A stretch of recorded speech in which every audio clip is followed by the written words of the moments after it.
Well, when we think of first responders, we often think of police and firefighters.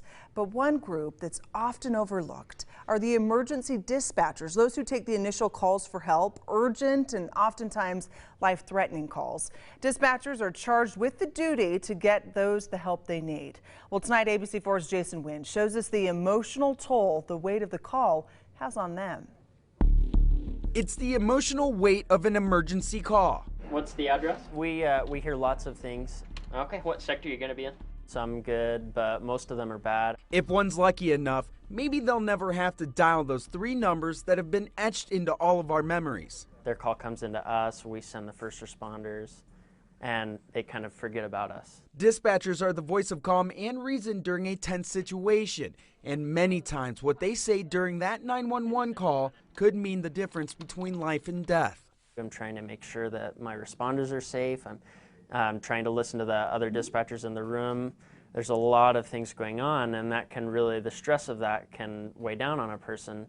Ashton hasn't been a Davis County dispatcher for too long, but the calls that deal with suicide are especially tough to bear. I never figured out how the patient was. Davis County Sheriff Kelly Sparks says not knowing the end result of an emergency situation can fill a dispatcher's mind with negative thoughts and scenarios. And they're feeling all of that emotion over the phone, but many times what happens with our dispatchers is they never get the closure.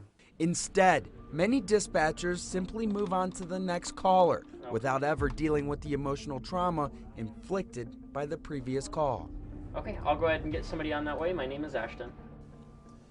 We looked into suicide data for dispatchers, and there's not much out there. I can tell you that there are groups looking to compile that information because the weight of the calls and the effects that it has on our dispatchers is a big deal. Most definitely. And Jason, this series airing at a time where we have area first responders who are grieving right now. Yeah, there really are. We lost a good firefighter over the weekend here in the Valley, and there's a lot of people that are hurt. I spoke to several different firefighters today, and just law enforcement too, because they also know this information, and they've all told us that these stories are starting to hit close to home, and they're proud that somebody has a voice and they're giving it to them. Most definitely. Yes. Of course, this prompts the question too, in your investigation, have you seen any change in the way administrators are dealing with first responders with mental issues? We have seen a big change, and a lot of it comes with peer support programs, and there's both local and national training for this. In fact, both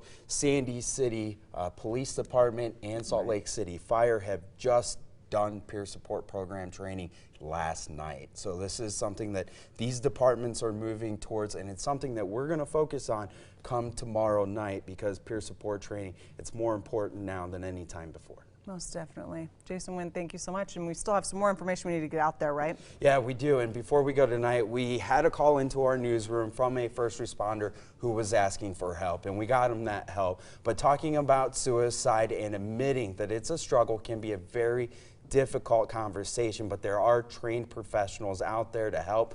For first responders, you can call the Serve and Protect crisis line at 615-373-8000, or for firefighters, the International Association of Firefighters at 888-641-5624.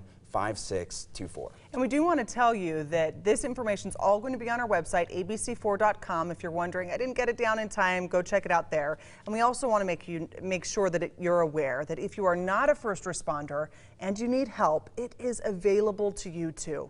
You can call the National Suicide Prevention Hotline. That number, it's 24/7, open 24/7, 1-800-273-8255. We'll be right back.